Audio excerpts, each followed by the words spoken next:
à tous, merci beaucoup pour votre présence cet après-midi à la table ronde qui est intitulée donc Industrie et transition bas carbone, transformer sans décrocher.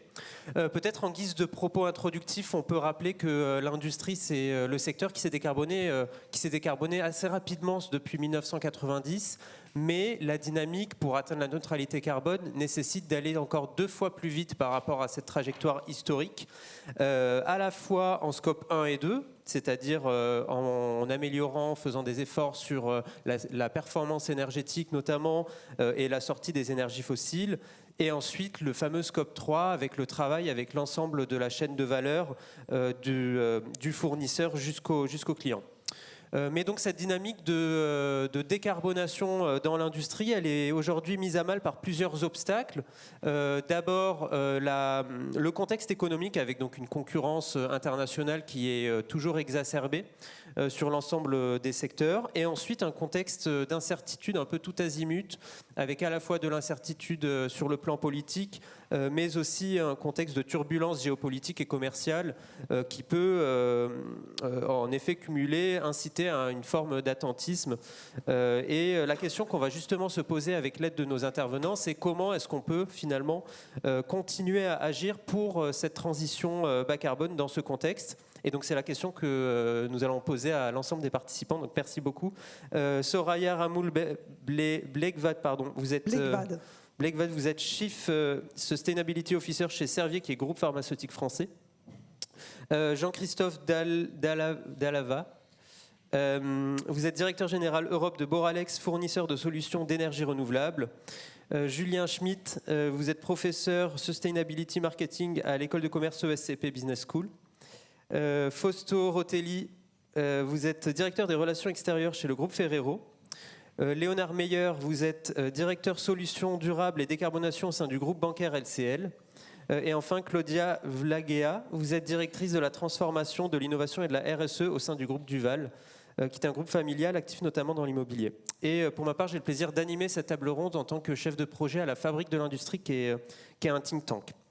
Donc peut-être pour rentrer rapidement dans le vif du sujet, je vous propose un premier tour de table qui va permettre de partager vos retours d'expérience à chacun et sur les solutions et les actions que vous avez mis en place récemment pour accélérer de façon structurelle vers la transition bas carbone.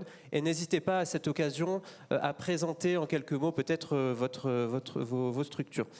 Pour commencer, Soraya Ramoul Blekvad, est-ce que vous pouvez nous dire quelques mots sur comment vous êtes en train de décarboner vos usines à la fois en scope 1 et en scope 2? Tout à fait. Mais avant de faire ça, je voulais quand même commencer par le défi qui est spécifique à l'industrie pharmaceutique. Alors ce défi, il s'agit aujourd'hui d'un défi global, de santé globale, où il y a à peu près 2 milliards de personnes qui aujourd'hui n'ont toujours pas accès aux soins et aux médicaments essentiels. On a aussi une situation où les demandes de santé, de services de santé augmentent avec des populations vieillissantes et des maladies chroniques qui sévissent. Et donc pour l'industrie pharmaceutique, c'est une des responsabilités principales que nous avons, c'est d'innover et de pouvoir rendre ces innovations accessibles au plus grand nombre de patients. Et en même temps, on a l'autre responsabilité de le faire de manière durable. Donc vraiment répondre à ce défi de santé de manière durable. Donc comment est-ce qu'on peut apporter tous ces médicaments à ces patients, innover pour plus de solutions thérapeutiques et en même temps le faire en réduisant notre impact carbone. Donc c'est vraiment la situation dans laquelle nous sommes. Et évidemment que ce travail que nous faisons, c'est un travail de longue haleine, donc je voulais on va dire le mettre en exergue depuis le début. C'est pas quelque chose de facile. Il y a les injonctions dont vous avez parlé qui sont économiques, géopolitiques, commerciales. Mais le but, c'est que nous, en tant qu'entreprise, et nous sommes gouvernés par une fondation, donc Servier est une entreprise pharmaceutique qui est spécialisée dans les maladies cardiovasculaires et veineuses, mais aussi dans l'oncologie et la neurologie. Et vraiment, notre gouvernance par une fondation nous aide à penser à long terme. Et donc, ce que nous faisons dans mon travail avec mon équipe, certains des membres sont dans la pièce, ce que nous faisons, c'est vraiment travailler à essayer d'intégrer ce critère de durabilité dans les décisions, qu'elles soient dans les projets de construction de sites. Nous avons des sites industriels, chimiques, mais aussi des sites de recherche et développement. Donc c'est important pour nous d'insuffler cet état d'esprit de penser à la durabilité tout au début. Aussi dans le développement des médicaments, et on va en reparler. Donc quand il s'agit d'exemples concrets, c'est ce que vous me demandiez, donc j'en ai 3. Donc d'abord, on va dire l'aspect le plus simple, entre guillemets, plus simple, c'est vraiment comment est-ce qu'on décarbonise nos opérations directes, donc ce qui se passe sur nos sites. Donc ce que nous faisons, le levier, un des 3 leviers que nous utilisons, c'est celui d'augmenter la part de l'énergie renouvelable.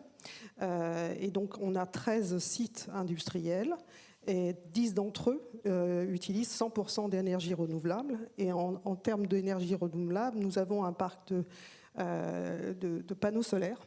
Et si je vous donne un exemple concret, si vous voyez notre site en Irlande, dans l'Est, la côte Est de l'Irlande, si vous imaginez un petit peu le paysage, nos collègues ont installé une ferme de 3000 panneaux solaires. Et grâce à cela, ils vont pouvoir produire leur propre énergie électrique eux-mêmes. Et donc ça, c'est vraiment, on va dire, une initiative qui est importante pour réduire notre empreinte carbone, mais aussi pour l'efficacité énergétique et notre souveraineté aussi énergétique. Donc ça, c'est le premier exemple.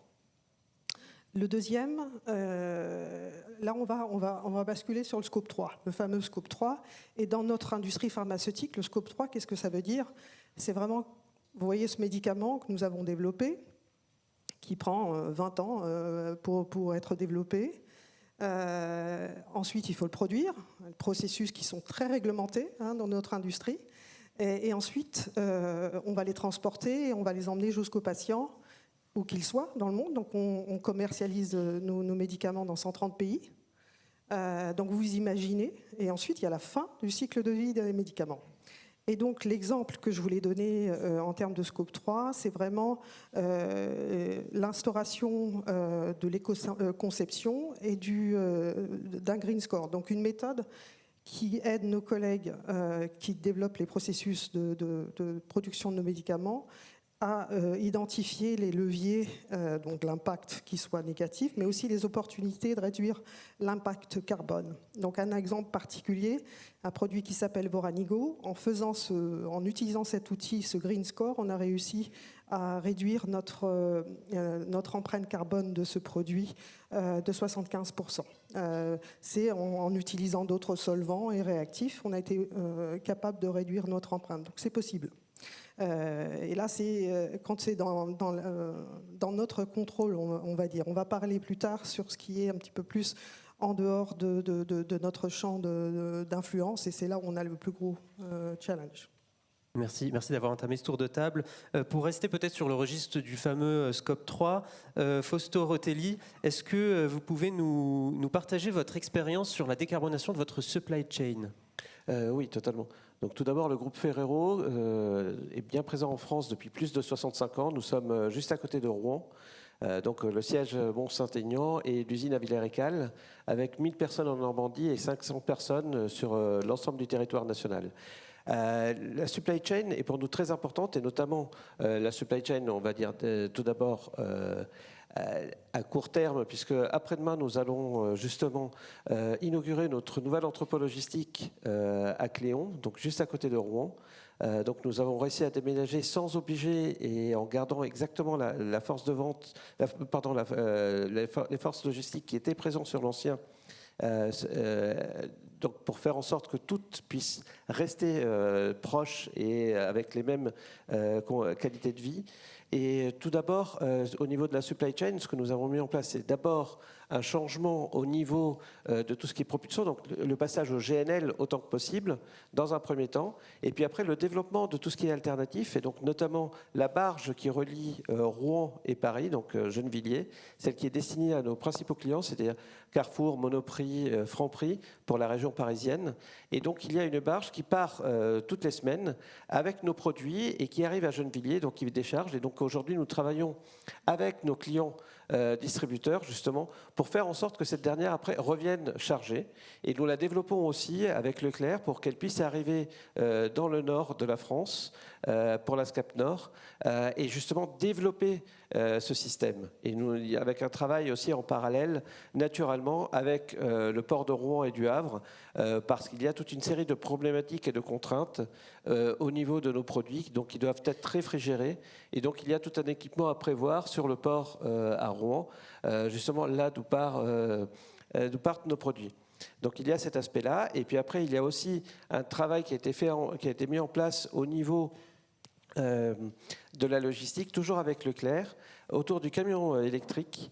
Et donc, il y a un camion qui va de Rouen à Lisieux, justement pour la SCAP normande, et qui porte les produits et qui, après, une fois arrivé à Lisieux, donc recharge aussi bien la batterie que le camion lui-même pour aller amener les produits au retour sur les Leclerc autour de Rouen, et puis après revient à l'usine. Et donc nous avons mis en place ce cercle vertueux-là, notamment avec nos principaux clients. Merci beaucoup, c'est assez encourageant finalement. On continue peut-être avec un propos plus incarné dans les directions des entreprises avec Julien Schmitt. Comment finalement cette transition environnementale, elle s'incarne au sein des entreprises avec peut-être un accent sur les directions marketing? Merci beaucoup. J'aime bien le mot incarné parce qu'effectivement, ce sont des personnes, des hommes et des femmes qui vont devoir transformer leurs pratiques. Donc nous, à l'ESCP, on est une école de commerce, on fait de l'enseignement, mais aussi de la recherche. Et une de nos activités, c'est justement d'essayer d'observer et de comprendre comment ces transformations se passent dans les entreprises. Alors, pour répondre à la question, évidemment, ça va dépendre du degré de maturité de l'entreprise. Certaines sont déjà bien matures sur ce sujet, d'autres vont commencer. Et je dirais que, en tout cas, pour commencer par le marketing, généralement, celles qui sont le moins matures vont commencer par des questions de communication. C'est-à-dire, ils vont se demander qu'est-ce qu'on a le droit de dire, qu'est-ce qu'on n'a pas le droit de dire, qu'est-ce qu'on va être obligé de dire bientôt avec la nouvelle loi européenne qui va être incarnée dans la loi française à la fin de l'année. Donc c'est plutôt des questions comme ça qu'elles se posent avec des problématiques de greenwashing, de greenwashing, etc. Et puis plus on part vers des organisations qui sont plus matures, plus elles vont incarner ça dans leur offre, dans la transformation de la logique de leur offre. Donc on a vu plein d'exemples depuis ce matin sur des transformations en termes de baisse d'impact d'un produit particulier, par exemple en faisant des ACV, des analyses de cycle de vie, et essayer de comprendre où est-ce qu'on peut faire des progrès dans l'impact des différentes étapes. Donc c'est important pas seulement que les ingénieurs le fassent, c'est aussi important que toutes les parties prenantes de l'entreprise et aussi les marketeurs comprennent, sachent lire un rapport ACV pour que ça devienne en fait une source de données, au même titre qu'elles utilisent jusqu'ici les tests consommateurs, les tests organoleptiques, etc., que ça devienne en fait un outil de décision, ce qui n'est pas toujours le cas dans toutes les entreprises, pour essayer de transformer ces produits.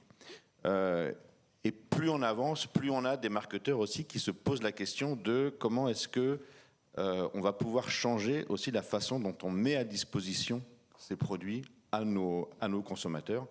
Et là, on arrive dans la question de la transformation des business models et tous les sujets dont on a parlé ici, l'économie circulaire, l'économie de fonctionnalité. Peut-on louer plutôt qu'acheter? Peut-on réparer? Peut-on maintenir, etc. En tout cas, tout ce qui va nous éloigner du sacro-saint et encore extrêmement dominant business model par la maximisation des ventes de produits neufs, finalement. Et donc, tous ces business models qui peuvent prendre un peu de place sur ce business model dominant sont aussi des choses qui doivent être, dont les équipes doivent s'approprier. C'est pas facile. Et ces équipes, c'est assez intéressant quand elles commencent à travailler sur des transformations comme ça, pour les incarner, il n'y a pas seulement des transformations sur cette offre qu'elles doivent faire pour embarquer toutes ces équipes. Et il y a quelqu'un qui l'a dit ce matin, parfois il est obligé aussi de faire des transformations sur des pratiques organisationnelles. Ça peut aller jusqu'au tri des déchets dans la poubelle, ça peut aller à comment est-ce qu'on gère la clim, etc. Parce que en fait, même si ça ne concerne pas le business model ou l'offre elle-même, ne pas faire ces transformations, ça peut venir décrédibiliser et baisser la motivation que les équipes vont avoir à vouloir incarner cette transformation. Donc c'est assez important. Et évidemment, toutes les communications qu'il peut y avoir avec les autres services de toute l'entreprise, notamment évidemment les directions CSR, qui, là, ce qu'on observe, c'est qu'elles sont souvent, c'est finalement souvent des directions avec peu d'effectifs. Je ne sais pas si c'est le cas partout. Ce serait intéressant d'échanger avec les différentes personnes ici, mais souvent les effectifs de cette direction sont finalement pas loin d'être les plus importants de toutes les autres directions, avec des gens qui s'occupent beaucoup de compliance, de chiffrage, et donc dans la mise en place des projets à impact, parfois peuvent avoir du mal à trouver du temps pour les transformer. Merci beaucoup pour cette analyse. Vous avez employé le terme de business model, donc la transition est toute faite. Claudia Vlaguea, justement, comment est-ce qu'on place dans un groupe les enjeux de RSE au cœur d'un modèle d'affaires ? Bonjour à tous. Effectivement, au fil des interventions depuis ce matin, mais aussi lors de cette table ronde, et je suis certaine que dans la salle aussi, on peut partager un même constat. C'est-à-dire que la RSE ne peut être créatrice de valeur, ne peut être placée au cœur d'un business model d'une entreprise que si elle est corrélée avec la performance et avec la résilience de l'entreprise. Donc que si elle crée de la valeur finalement. Et donc effectivement, nous sommes un groupe familial, et dans un groupe familial, certains autour de la table peuvent en témoigner, on ne raisonne pas à l'aune du prochain semestre, ni même à l'aune de la prochaine année fiscale, mais plutôt à l'échelle d'une génération. Et donc, quand on réfléchit sur le temps long, les enjeux liés aux aléas climatiques, au territoire, les enjeux sociétaux ne peuvent pas être négligés. Et nous, on est en phase de transmission à la deuxième génération d'entrepreneurs, dont portée évidemment par Pauline Duval, qui a impulsé le statut d'entreprise à mission pour notre groupe. Et on a fait vraiment un levier vraiment de transmission intergénérationnelle. Ça peut paraître abstrait, théorique. Concrètement, qu'est-ce que ça veut dire ? On est un groupe effectivement immobilier, vous l'avez cité, mais on est beaucoup plus que ça, parce qu'on est très entrepreneurial. On est effectivement dans un pôle immobilier en intégrant la chaîne de valeur, donc promoteurs, constructeurs, AMO, investisseurs, acteurs de la rénovation énergétique, mais aussi AMO et property management.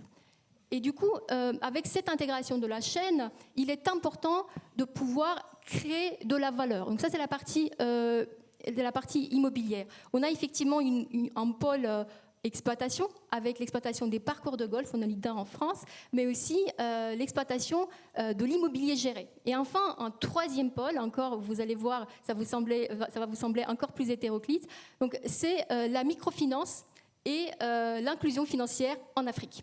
Donc avec tout ça, effectivement, notre direction générale, donc Pauline Duval, a trouvé un moyen pour que notre raison d'être, nos objectifs statutaires, puissent conférer vraiment une lisibilité, une cohérence entre toute cette diversification.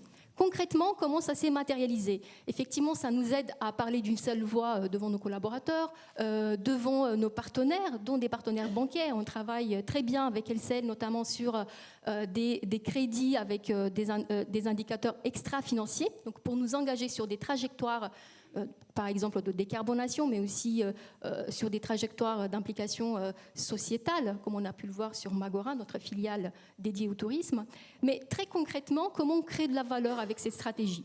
Eh bien, parfois en utilisant le levier entrepreneurial. Et on a dans la salle le représentant de Duval Energy, qui est notre filiale créée de toutes pièces, qui opère dans les énergies renouvelables. Donc, pôle qu'on a développé également en Asie, par exemple. Mais on a aussi souhaité renforcer, pour le pôle immobilier, la rénovation énergétique, ce qui nous a permis de nous positionner sur des projets emblématiques, des projets de long terme, et c'est là un terme qui est revenu plusieurs fois. Et donc, en fait, on a réussi à signer avec l'État français une concession de 30 ans pour le Cercle national des armées. Il s'agit de rénover énergétiquement ce bâtiment prestigieux, mais aussi de l'exploiter sur une durée de 30 ans. Et donc, avec cette intégration de la chaîne qu'on a dans le groupe, on est à la fois émo, promoteur, exploitant. Et cette logique-là d'intégration de la chaîne nous pousse à être responsables. Pourquoi ? Parce qu'en fait, en mettant les équipements durables, en ayant du pilotage automatique, de la maintenance prédictive, eh bien, ça nous incite à faire des économies, donc à avoir des loyers plus attractifs et donc un taux d'occupation plus important sur le long terme. Donc la création de valeur économique et énergétique sont ici directement corrélées. Et puis effectivement, cet engagement, cette création de valeur, elle se répercute sur l'ensemble de nos filiales en fonction effectivement du principe de matérialité. D'accord, merci beaucoup pour ce retour d'expérience. Vous avez cité l'énergie, vous êtes plusieurs à avoir cité les énergies renouvelables en tant que levier d'action. Jean-Christophe Dalava, au sein du groupe Boralex, comment est-ce que vous mettez justement les énergies renouvelables au service des entreprises ? Bonjour à tous. Donc Boralex, pour ceux qui ne connaissent pas, donc on est un producteur d'énergie renouvelable, éolien, solaire et batterie. Donc on développe, on investit, on exploite. La production, c'est à peu près l'équivalent d'une petite tranche nucléaire. Je sais qu'on compte beaucoup en nucléaire en France. Donc moi, je vais vous parler effectivement de comment on peut contribuer à ce mouvement de décarbonation. Okay, et notre rôle, finalement, c'est d'être capable de fournir de l'électricité qui soit décarbonée, qui soit souveraine et qui soit compétitive. Je pense que ce triptyque, Claudia, tu as utilisé des mots à peu près similaires justement il est clé pour réussir cette transition et cette décarbonation. Alors si on regarde déjà à l'échelle du système énergétique français, plus de renouvelables, ça veut dire quoi ? Plus de renouvelables, ça veut dire réduire les importations de fossiles. 60 milliards d'euros, plus de 60 milliards d'euros en 2024, on l'a mentionné ce matin. Et on remplace ces importations-là par de la production locale. Production locale qui d'ailleurs génère des retombées locales également.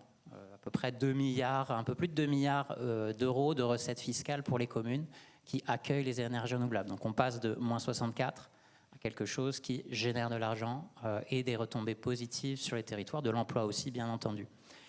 Si je vais plus loin dans ce raisonnement-là, c'est finalement sortir de la logique d'une dépendance à du combustible.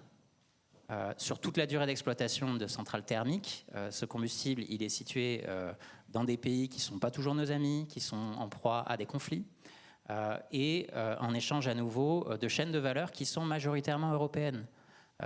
Il est vrai que l'on importe les panneaux solaires de Chine. Les panneaux solaires, c'est moins de 30% de la structure de coût sur le cycle de vie d'un projet photovoltaïque. Alors on investit, on travaille justement à relocaliser ces chaînes-là. Et si vous regardez sur toute la durée de vie, une fois que le panneau il est là, de toute façon, personne ne va venir vous l'enlever. Donc, il y a une notion de souveraineté là aussi. Puis les différentes crises de 2022 et la dernière en date nous ont prouvé justement ce facteur amortisseur des énergies renouvelables qui ont financé la moitié du bouclier tarifaire en 2022 et qui nous ont mis à l'abri d'une crise sur l'électricité. On a une crise de carburant. On n'a pas eu de crise d'électricité en France quand vous le comparez à nos voisins européens.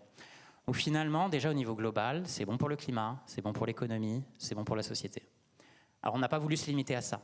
Évidemment, nous, Boralex, depuis 2018, avant la crise, on n'avait pas de boule de cristal sur ce qui allait se passer, mais on a une conviction stratégique qui est de dire les entreprises vont vouloir et vont avoir un intérêt à s'engager dans cette transition énergétique pour la France. Et donc on a souhaité les adresser directement en leur proposant des solutions. Elles auront besoin de solutions.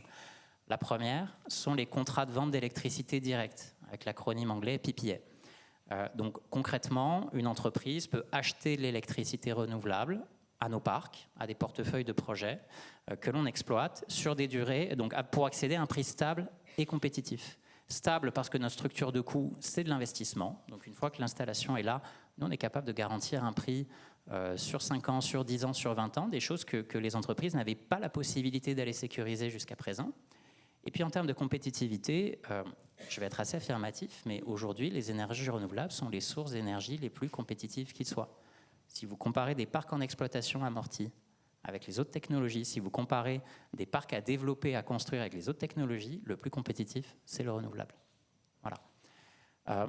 Alors bien entendu, on peut aller plus loin encore. On a développé justement en Ardèche, pour un client industriel, sur un délaissé, on développe une centrale de 30 MW que l'usine va autoconsommer. Pour les surplus, on va justement le vendre sur les autres usines de ce client ailleurs en France.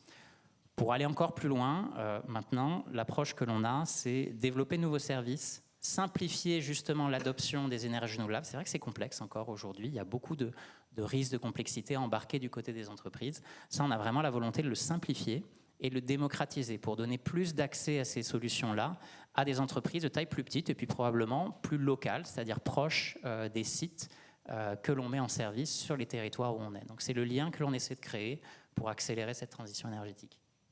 Parfait. Peut-être pour finir le tour de table sur la question du financement de la décarbonation dans l'industrie qui se chiffre approximativement à 10 milliards d'euros par an à l'échelle nationale. Avec vous, Léonard Meyer, d'abord, et ça permettra aussi de faire le lien avec le deuxième tour de table, quel est finalement votre point de vue sur les grandes transformations en cours et comment, en tant que partenaire bancaire, vous accompagnez les PME et les ETI dans leur transformation ? Merci beaucoup, bonjour à tous. Alors effectivement, LCL, alors tout le monde connaît LCL en tant que peut-être particulier. Sur le volet entreprise, on est la banque d'une ETI sur 2 et d'une PME sur 3. Ça, on ne le dit pas assez. Et on est aussi une banque qui est au service des entrepreneurs depuis plus de 160 ans. Et nous, notre conviction au LCL, c'est que cette transition, en tout cas les solutions qu'on doit imaginer pour financer ces transitions, on va les bâtir en tandem, le banquier d'un côté et l'entrepreneur de l'autre.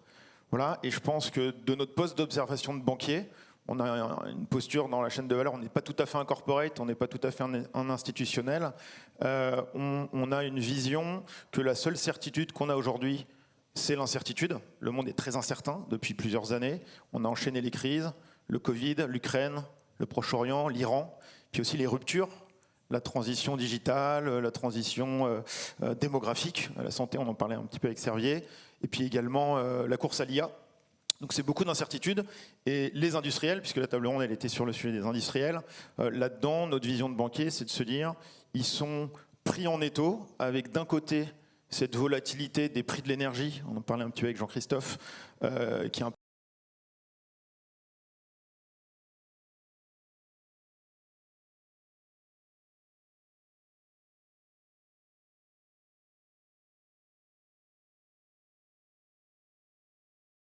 on se réinvente et on a créé un dispositif inédit, unique, singulier par rapport à d'autres banques qui se compose en fait sur deux axes que je vais vous expliquer. Mais l'idée, c'est qu'on n'est plus juste banquier en bout de chaîne en attendant les projets de nos clients à financer.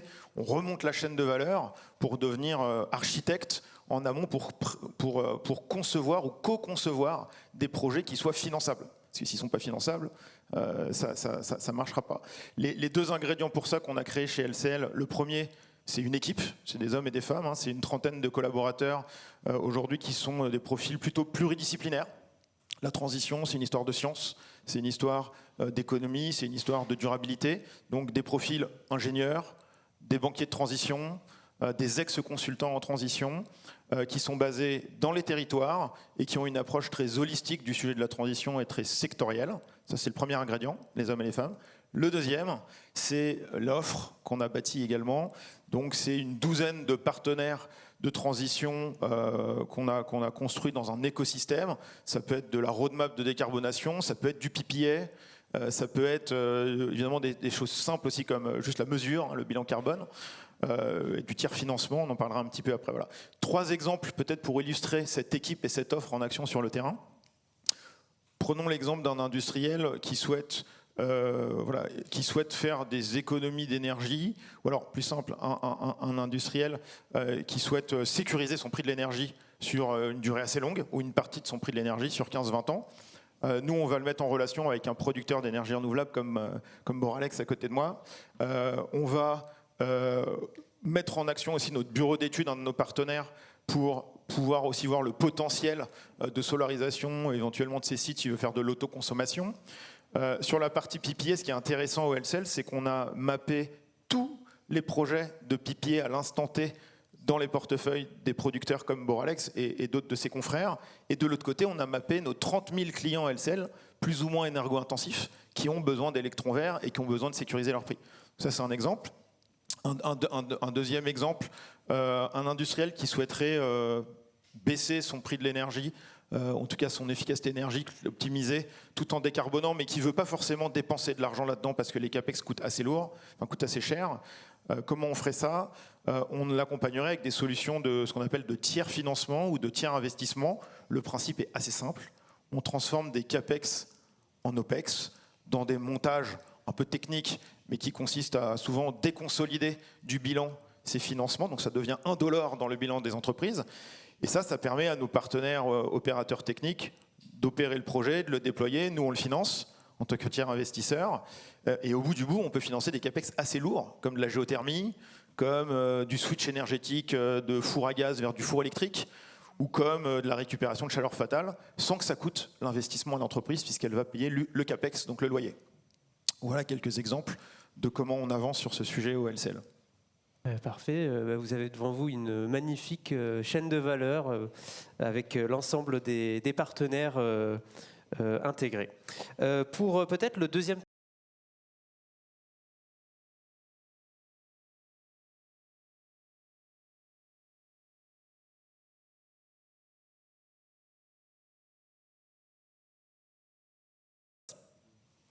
et les initiatives et les bonnes pratiques que vous avez commencé à esquisser pour poursuivre les efforts dans ce contexte, encore une fois.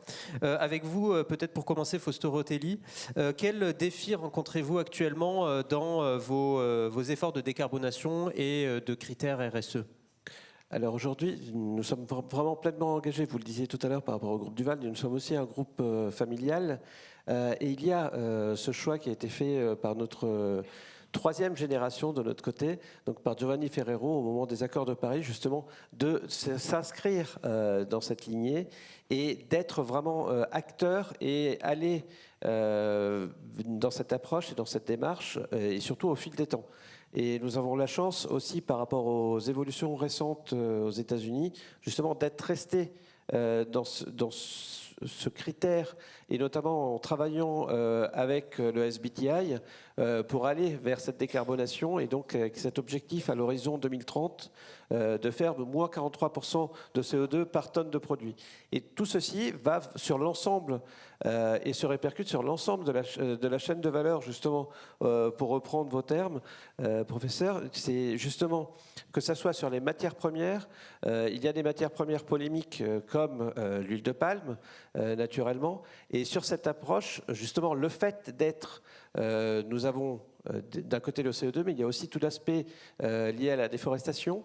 Et donc il y a cette démarche, donc nous avons atteint les 100% de traçabilité pour savoir exactement d'où vient l'huile de palme et où elle est produite, pour aller faire un contrôle. Et donc il y a un accord avec Airbus qui va vérifier pour le volet déforestation qu'il n'y a pas de déforestation, et nous allons comparer les cartes tous les 3 mois et avec un système de remède avec nos fournisseurs. Puis après, naturellement, une transparence vis-à-vis du public avec une mise à jour de nos fournisseurs tous les 6 mois. Cette huile de palme en plus est certifiée, donc c'est RSPO qui est le meilleur critère au niveau mondial, qui est le critère malaisien. Et donc déjà le fait que l'huile de palme soit certifiée nous permet de gagner 20% sur les émissions de CO2 liées à cette matière première. La même démarche est mise en place sur le cacao, donc avec un cacao qui vient essentiellement de Côte d'Ivoire et du Ghana. Et donc il y a cette approche autour de l'ensemble des matières premières. Nous sommes en train d'y arriver autour de la noisette, où nous sommes aux alentours de 92% de traçabilité, ce qui permet après de mettre en place justement toutes les actions spécifiques par matière première, avec un cahier des charges spécifique public pour chacune d'entre elles. Puis après, il y a la chaîne logistique dont nous parlions. Il y a naturellement les sites industriels, donc 100% par exemple de l'électricité de notre site de Villers-Écalles, donc à côté de Rouen, est naturellement verte. Donc il y a donc issu d'énergie renouvelable. Donc il y a cette démarche. Il y a cette démarche autour de justement voir comment décarboner au maximum le site. Donc par exemple sur les fours, nous travaillons pour passer du gaz à l'électricité, ce qui nous permettrait d'avoir une économie immédiate de 50%. Je vous parlais tout à l'heure aussi de la chaîne logistique. Par exemple, le nouveau site qui sera inauguré après-demain donc répond aux normes BREEAM. Donc il y a des panneaux solaires au-dessus. Il y a cette approche justement pour tout l'ensemble de la logistique. Vous parliez de ce qu'on appelle les marketeurs chez nous et justement de comment les sensibiliser au cycle de vie. Nous travaillons par exemple avec l'Union des marques et autour de la charte FAIR, qui est la meilleure démarche autour d'un marketing responsable, et donc où nous avons la chance, après des années de travail, d'être les premiers au niveau du secteur agroalimentaire en termes de notes. Donc c'est vraiment une belle satisfaction interne, et c'est vraiment beaucoup de travail, parce que un exemple très simple, c'est les tournages ne doivent plus avoir lieu en Afrique du Sud. Ils peuvent avoir tranquillement lieu à Paris, à Barcelone ou à Bruxelles. On n'est pas obligé de traverser un continent pour tourner une publicité. C'est du b.a.-ba, mais ça prend quelques années vis-à-vis de certaines populations, on va dire, qui sont vos élèves.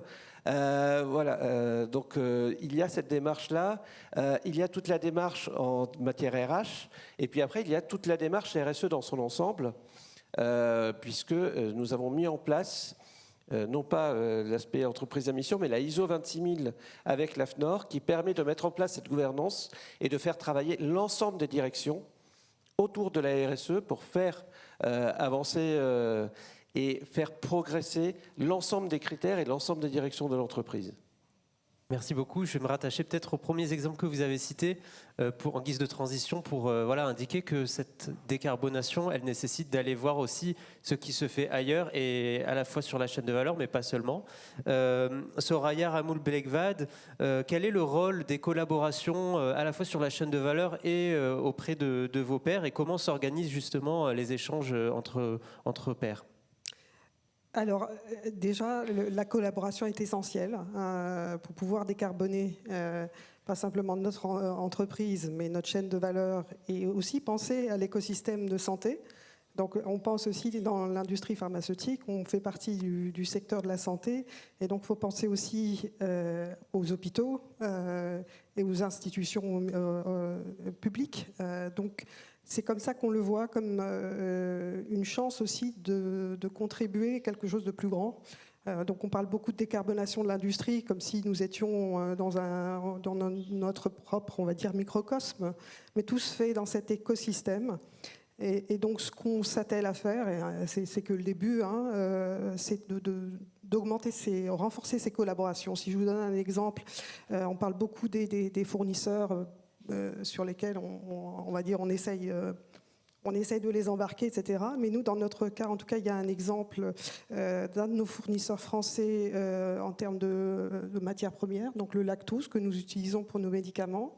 Et donc ce fournisseur a commencé une coalition de fournisseurs de lactose en essayant de développer on va dire une décarbonation, enfin une lactose bas carbone en utilisant moins d'engrais synthétiques, en pensant à l'alimentation des animaux. Donc vraiment commencer entre fournisseurs un mouvement de décarbonation. Et ce qu'on a fait, c'est d'adopter, on va dire, ce partenariat dans plusieurs de nos sites. Donc ça, c'est un exemple. Quand il s'agit aussi de collaboration, vraiment, c'est très important de travailler dans notre propre secteur aussi pharmaceutique. Et là, on vient de commencer, on vient de joindre une initiative qui s'appelle Pharmaceutical Supply Chain Initiative, PSCI. Et là, vraiment, c'est l'opportunité de partager avec nos pairs et aussi d'avoir la possibilité d'éviter de faire des audits. On n'a pas parlé de ça, mais des audits chacun de notre côté, mais de pouvoir partager ces audits de fournisseurs. Mais également vraiment de partager des bonnes pratiques, parce que vraiment on n'a pas les solutions forcément chacun de notre côté. Donc c'est ce que je voulais vraiment souligner, l'importance de cette collaboration, l'importance du partenariat, et de voir, on parle beaucoup de décarbonation comme un levier de résilience, et c'est très important pour nous. Mais aussi c'est une possibilité aussi d'avoir un impact sociétal plus grand. Et c'est là que je vois, moi, le professionnel de plusieurs décennies, désolé, mon âge est plutôt avancé, que je vois que ces exemples de partenariat entre secteurs se développer. Et je pense que dans le challenge que nous avons de transition écologique, c'est essentiel qu'on puisse travailler ensemble et de ne pas voir l'industrie de son côté, pouvoir public de l'autre, les ONG de l'autre, mais vraiment essayer de travailler ensemble. Merci pour ce retour sur vraiment la transversalité de ce défi. Et pour rester peut-être sur le champ lexical des partenariats, Léonard Meyer, quelles actions vous avez mis en place au sein du groupe LCL pour accélérer, pour inciter les entreprises à aller encore plus loin ? Merci, c'est très intéressant ce qui vient d'être dit, parce que déjà notre conviction sur ce sujet de l'accélération, nous on est une banque, donc on a un objet un peu particulier par rapport à un corporate, et on pense qu'on doit s'appuyer sur notre rôle systémique dans l'écosystème pour devenir un accélérateur, un multiplicateur de transition, parce qu'on fait des crédits, donc on peut orienter chaque euro vers un avenir plus ou moins durable. Et puis un fédérateur de filières. Je pense qu'on doit aussi être un acteur qui fédère les filières. Donc très concrètement, chez LCL, on agit à 4 niveaux. Un premier niveau d'accélération, c'est ce que j'appellerais un peu l'approche écosystémique, c'est-à-dire qu'on est des deux côtés du comptoir. On finance et on accompagne les acteurs pour se décarboner, donc les consommateurs d'énergie émetteurs de carbone. Puis de l'autre côté du comptoir, on accompagne aussi les producteurs d'énergie, ceux qui produisent les solutions. Et en faisant ça, donc on rapproche les deux mondes, ces deux filières-là, et on ne fait pas juste du financement de transition, quoi. On est en train de bâtir la souveraineté énergétique de la France. Donc en tout cas, on y participe. Donc ça, c'est un premier élément, l'approche écosystémique. Deuxième élément, c'est plutôt l'approche par filière, on rebond de ce qui vient d'être dit.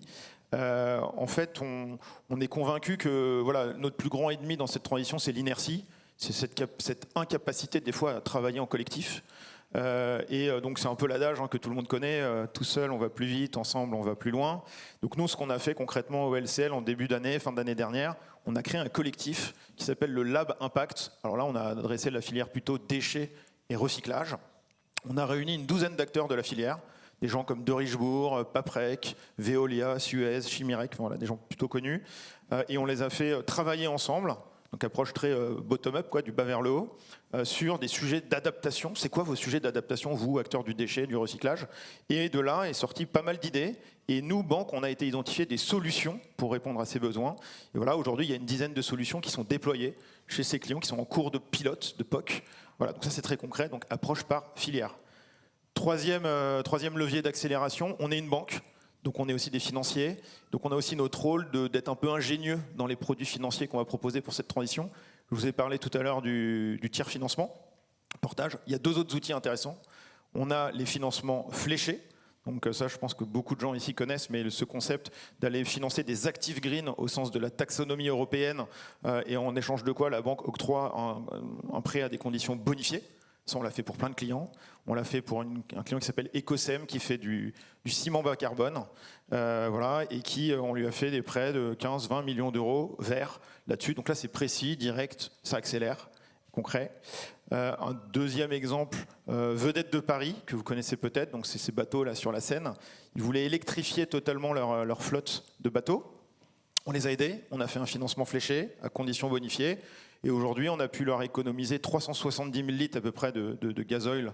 Donc c'est 1 tonne de CO2 à peu près émise en moins chaque année grâce à ça. Donc voilà, ça c'est un vrai levier d'accélération. Puis dernier levier financier, c'est ce qu'on appelle les financements indexés ou SLL en anglais plutôt. Et là, l'idée, elle est assez simple. C'est d'aligner le coût global de financement d'une entreprise sur des indicateurs de RSE précis. Et plus elle va vers ces indicateurs, dans le bon sens, plus son coût du crédit diminue. Voilà, donc, notamment à Duval, on les a accompagnés sur des sujets comme ça. Et ça permet d'aligner les planètes économiques et écologiques, parce qu'on essaie de réconcilier les deux. Et ce n'est pas anecdotique chez LCL, puisque notre objectif de financement indexé pour 2026, c'est 30% de notre production totale de crédit entreprise. C'est 15 milliards notre production entreprise, donc 30% de 15 milliards, ça fait 4 milliards, 4 milliards 5. Donc c'est beaucoup. Voilà. Et dernier levier, je m'arrêterai là-dessus, d'accélération, après les outils financiers, l'écosystème et la filière, c'est l'humain. Je pense que cette transition, il y a beaucoup de techno, mais la techno seule ne suffit pas. On a besoin des hommes et des femmes, d'idéation.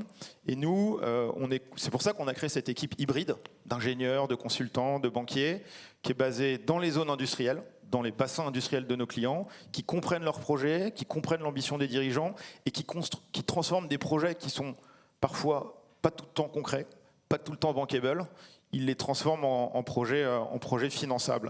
Donc voilà, donc en somme, en tant que banquier, c'est le message que je voulais passer aujourd'hui dans cette table ronde, notre rôle, c'est plus uniquement de financer l'économie, c'est aussi de l'orienter, et en essayant de tirer des filières, d'être des activateurs d'écosystèmes, voilà, et de dépasser notre rôle de banquier, donc de devenir un banquier un peu 2.0. Voilà. Merci. Si on reste sur le registre de l'accélération, qui est le maître mot finalement de ce deuxième tour de table, l'accélération maintenant du parc électrique et notamment des ENR.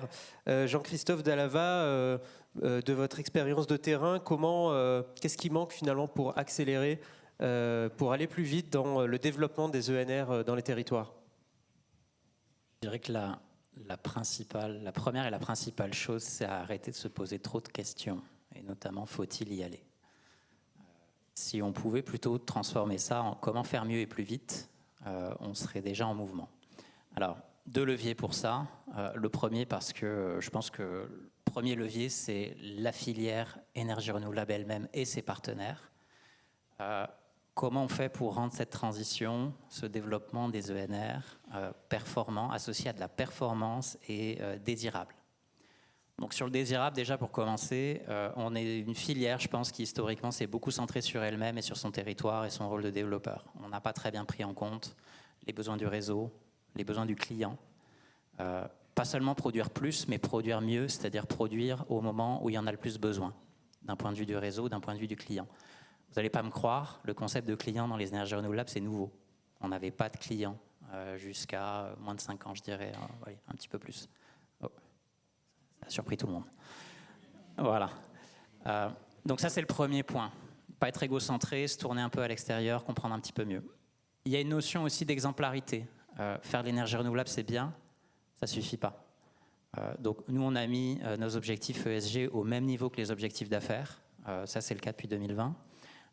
On a fait valider nos propres trajectoires carbone par le SBTi. On est très impliqué, on investit sur le recyclage, les circuits courts, sur la relocalisation des chaînes de valeur. On a signé le pacte solaire qui était porté par Roland Lescure justement à l'époque, en 2024 si je me rappelle bien, qui veut favoriser justement les entreprises européennes et pourquoi pas françaises. Donc ça, c'est tout le devoir d'exemplarité, je dirais, que l'on doit avoir dans l'exercice de nos métiers. Puis la performance, donc, travailler sur la productivité de nos actifs, innover, digitaliser, industrialiser, revoir nos façons de faire. Ce n'est pas que de la technologie, c'est aussi la manière dont on fait des partenariats.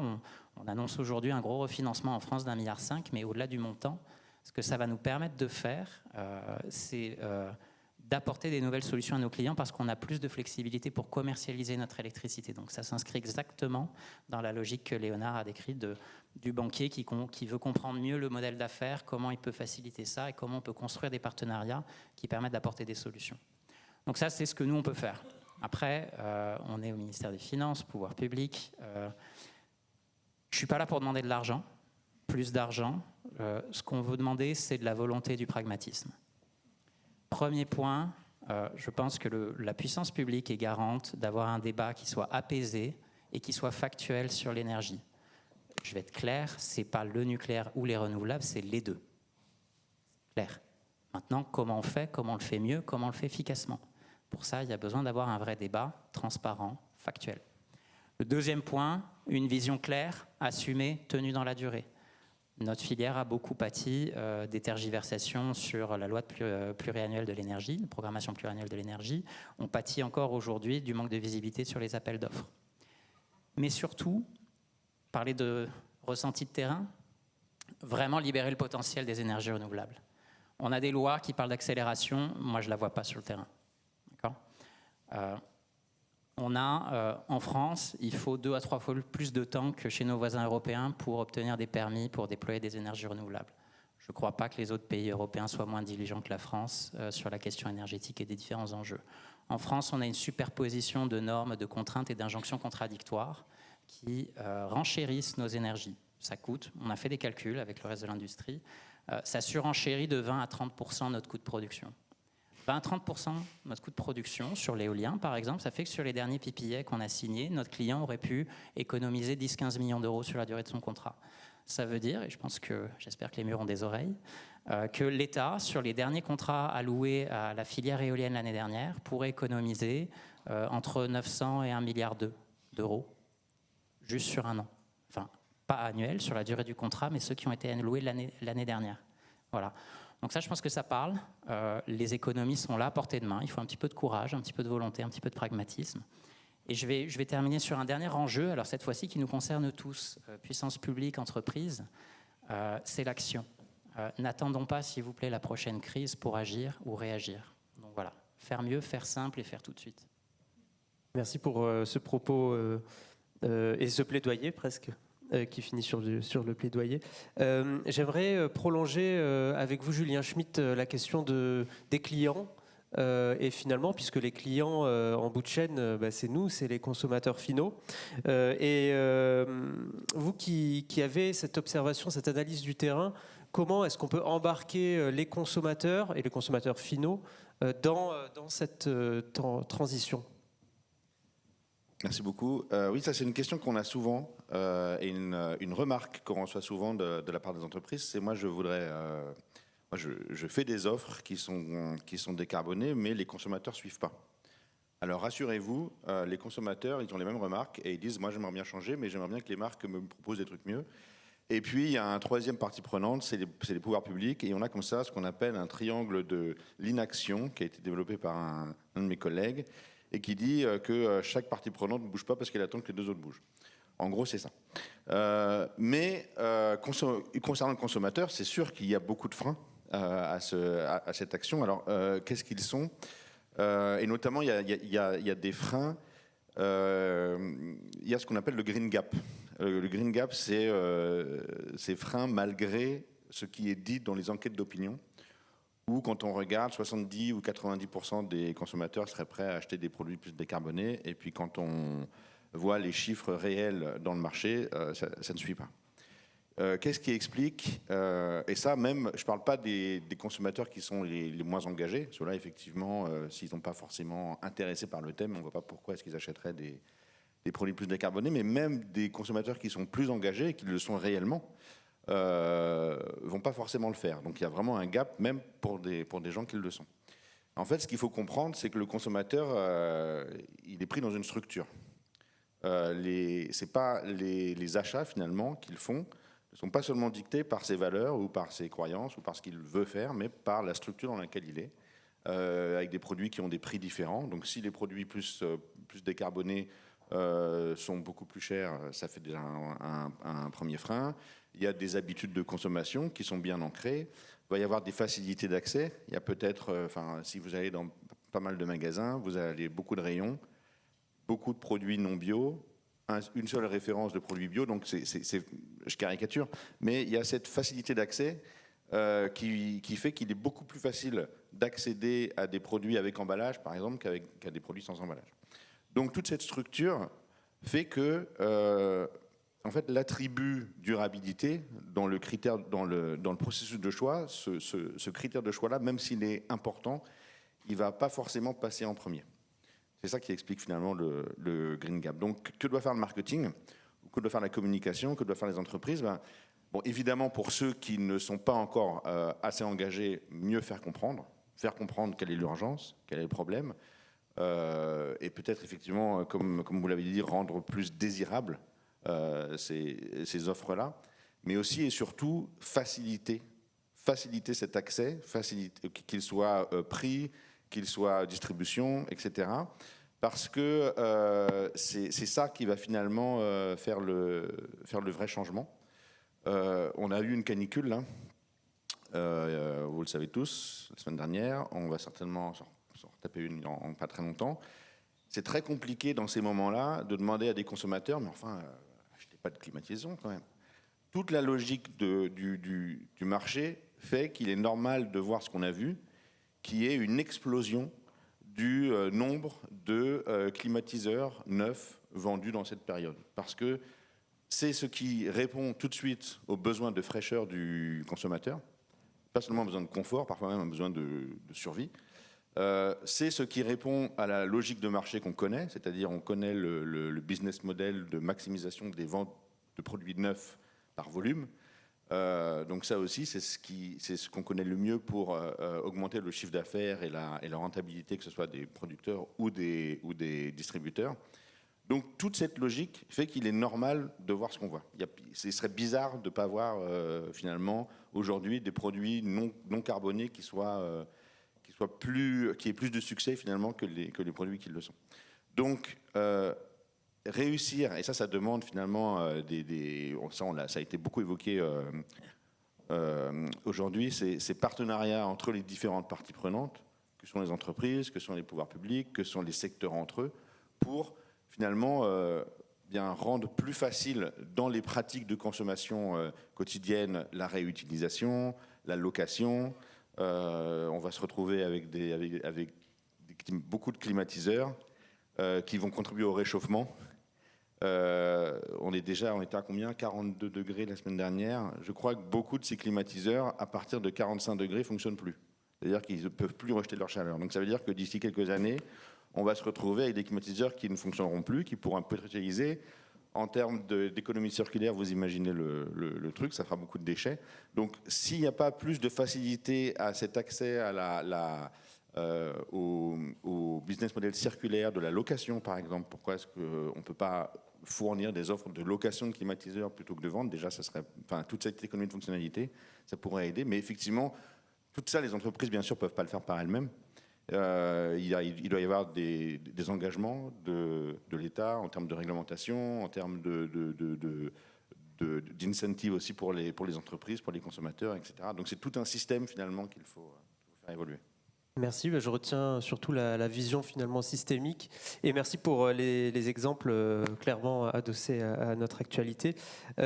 Pour clôturer le tour de table, Claudia Vlaguea, quel conseil est-ce qu'on peut donner aujourd'hui à des dirigeants, à des dirigeants d'entreprise dans ce contexte qui peut aussi inciter, voire à l'attentisme, voire à une certaine forme de sinistrose? Je ne sais pas si je suis en mesure de donner des conseils, mais peut-être des exemples illustratifs de ce qu'on fait et qui font écho aussi à ce qu'on a pu entendre aujourd'hui lors de cette table ronde. Effectivement, j'ai bien aimé le slogan que la seule certitude, c'est l'incertitude. C'est intéressant. Et comment on y fait face en tant que dirigeant, en tant que leader? Eh bien, je pense que le mot d'ordre, c'est l'anticipation. Il est devenu aujourd'hui un impératif stratégique d'anticiper. On a parlé de la vague de chaleur. Ça veut dire quoi? Ça veut dire s'emparer de ces sujets d'adaptation. Ça veut dire cartographier ces risques physiques, les aléas climatiques notamment, les risques bruts, mais surtout les risques nets. Ce sont effectivement des chantiers qui prennent du temps. Nous, on a fait le travail pour 900 actifs. Vous imaginez du coup la quantité de données que cela nous a demandé. On n'a pas utilisé l'intelligence artificielle. On a utilisé effectivement le savoir-faire de nos experts techniques et aussi des cabinets spécialisés qui nous ont aidés effectivement à répertorier les risques qui peuvent impacter les processus vitaux, c'est-à-dire tout ce qui affecte l'activité, tout ce qui affecte aussi la résilience du bâtiment, mais également la couverture assurantielle et à terme les coûts du financement. Donc effectivement, l'adaptation, je pense que reste et s'impose aujourd'hui comme un enjeu majeur qui allie à la fois évidemment la performance extra-financière, mais surtout les coûts financiers, parce que les coûts seront visibles dès cette année sur nos bilans, sur nos comptes de résultats, en termes parfois d'arrêt d'activité, en termes de ralentissement, pour ne pas parler des sujets sociaux, effectivement. Un deuxième exemple que je pourrais donner, ça me fait penser à ce que vous avez dit sur le pragmatisme. Je pense qu'il est essentiel dans la RSE d'être très pragmatique. Et effectivement, s'il y a un mérite essentiel de la CSRD, c'est la DMA, l'analyse de la double matérialité, identifier quels sont les sujets matériels pour nos activités. Parce qu'on ne peut pas être bon partout. Il faut agir là où on a plus d'impact. Là, effectivement, on a plus d'impact sur l'environnement, sur la société, mais là aussi où inversement, la société et l'environnement peuvent impacter la continuité et la performance de notre activité. Et effectivement, ces sujets-là, donc l'anticipation qui permet après d'en faire des critères d'arbitrage, c'est notre objectif aussi au sein du groupe, c'est de pouvoir imposer l'adaptation dans nos comités d'engagement afin de pouvoir arbitrer sur nos actifs, sur les actifs à venir, donc sur nos investissements, et pouvoir quantifier effectivement notre risque et aussi nos opportunités. Et effectivement, je finirai aussi par la gouvernance. C'est un élément central et plusieurs membres du comité RSE de notre groupe sont présents aujourd'hui ici. Et effectivement, on a mis en place une gouvernance granulaire parce que cette matérialité fait que les dirigeants sont intéressés. En fait, ils se disent mon bilan, mon PNL en dépend. Donc en fait, ils sont intéressés à s'impliquer directement. Donc je fais tous les mois des comités qu'on a appelés les comités RSE stratégiques avec nos patrons de filiales pour identifier nos trajectoires très concrètement, des trajectoires d'amélioration sur tous nos sujets qui sont, comme je le disais, tourisme, immobilier, promotion, mais également golf, où on a des sujets très spécifiques liés à l'arbitrage de l'eau, en fait, l'arrosage raisonné et à la biodiversité. Et donc, je finirai par dire que effectivement, c'est le rôle d'un dirigeant d'insuffler une vision. Et effectivement, la RSE constitue effectivement aujourd'hui un levier de certitude, je dirais, d'anticipation dans un monde qui est soumis au cycle économique, macroéconomique, financier, climatique.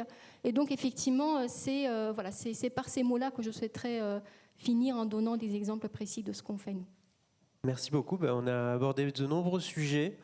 Je retiens les collaborations, les workshops, le caractère systémique, encore une fois, et le besoin d'une vision de long terme. Donc vous avez là une sorte de boîte à outils pour alimenter vos réflexions et les échanges à venir. Peut-être avant de lever la table ronde, est-ce qu'on peut prendre une ou deux questions de la salle, ou s'il y en a? Cette journée est la vôtre aussi, donc n'hésitez pas à poser vos questions, même des commentaires, des réactions.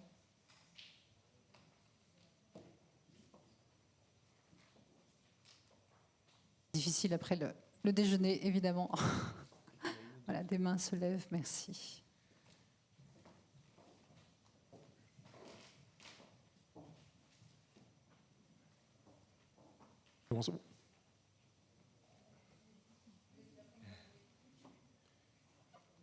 Bonjour, Emmanuel Manoret-Tonil, groupe DCC Butagas. J'avais une question qui est sans doute peut-être pour Julien Schmitt sur le Green Gap. Je voulais savoir en fait si vous arrivez aussi à le chiffrer. Parce que moi, par exemple, je m'occupe du développement d'un programme de gaz renouvelable et je sais que mon gaz renouvelable, il est 2 à 3 fois plus cher que le gaz fossile. Donc je ne m'attends pas à ce que 100% des clients, même les clients qui sont intéressés, puissent, parce que leur portefeuille a une taille limitée, passer de 100% gaz fossile à 100% gaz renouvelable. Donc il y a une transition au sens, plutôt que 100% fossile, je peux passer à 90% fossile, 80% fossile. Et puis ma propension à payer, est-ce qu'elle va pouvoir évoluer avec le temps? Est-ce que ça, vous arrivez à nous donner peut-être de l'optimisme sur ce sujet-là? Alors de l'optimisme, je ne sais pas. Déjà, le chiffrer, j'ai pas en tête d'étude qui a essayé de le chiffrer, surtout que ça doit être extrêmement dépendant de la catégorie de produits et du marché.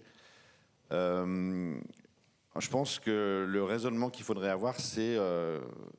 on sait bien que toute phrase qui commence par le consommateur est fausse, parce qu'il y a plusieurs segments de consommateurs qui veulent tous des choses différentes. Donc il faudrait savoir quelle est la taille du consommateur, enfin quelle est la taille du segment pour qui le premier critère de choix serait cette durabilité. Et là, on aurait un green gap qui serait très faible sur ce segment-là.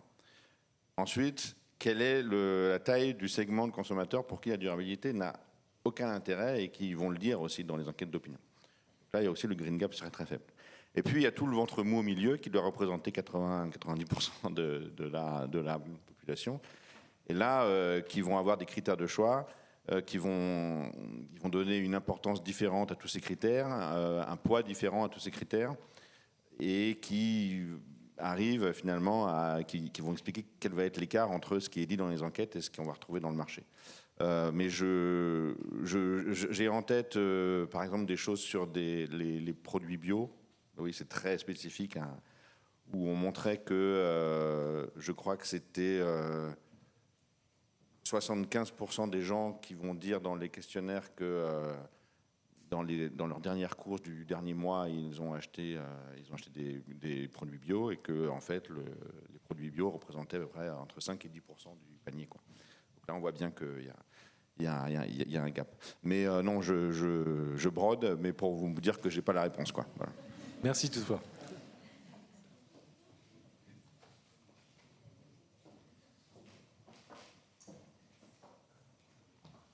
Bonjour, Sarah Guéraud, Fideliance. Moi, j'ai entendu du coup notamment LCL sur la taxonomie verte. Donc voilà, c'était aujourd'hui des critères que vous intégrez dans vos prêts bancaires. Et moi, je voudrais savoir sur ce dispositif européen qui est quand même assez complexe. Au niveau des groupes que vous représentez aujourd'hui, groupe Servier, groupe Duval, voilà, groupe Ferrero, est-ce que c'est quelque chose que vous pilotez ou est-ce que, parce que c'est vrai que ça fait le lien entre le financier et non financier, donc c'est un mécanisme assez intéressant mais assez complexe. Je voulais savoir votre maturité sur le sujet. Merci pour la question. Donc, évidemment, on n'est pas tout seul à interpréter la taxonomie européenne qui est parfois assez complexe. Donc en fait, on a pris le sujet de façon assez pragmatique parce qu'on a dit qu'il fallait être pragmatique. On a identifié un certain nombre d'actifs green assez simples, assez vanille. Et on a créé un framework qui nous permet d'avoir une approche très industrielle sur ces actifs sur lesquels il n'y a pas de débat. Et il y a des actifs qui sont tout aussi green, mais qui nécessitent une interprétation de la taxonomie un peu compliquée, sur lequel, et là on va s'appuyer sur notre groupe, on fait partie du groupe Créa École, sur la direction de l'engagement sociétal, sur nos experts dans nos équipes, on a une personne en charge qui est d'ailleurs dans la salle sur les financements fléchés, pour analyser ce que dit la taxonomie européenne, l'interpréter. Nous, notre plus grand risque, aller sur un sujet de financement fléché qui n'en serait pas un, parce qu'on aurait mal interprété la taxonomie européenne qui laisse des fois un peu de largesse, c'est le greenwashing. Et c'est ça, quoi. C'est le détracteur, c'est le greenwashing, et ça on ne peut pas se permettre. Donc quand on a un doute, on ne flèche pas quand c'est trop compliqué. Donc c'est des actifs du type centrale de cogénération, c'est parfois sur du fluvial, des barges, soi-disant qu'on va transformer en électrique, mais il y a quand même un petit moteur diesel de secours, ou alors des actifs, voilà, sur, on parle de capture carbone, des fois il y a des procédés quand on regarde un petit peu plus loin, qui sont un peu émissifs, et quelle est la marge de manœuvre que nous laisse la taxonomie ou pas. Voilà, c'est ça. Donc ça, cette partie-là, c'est peut-être 20-30% de notre stock de lead. Le reste, c'est plutôt du vanille, donc du simple.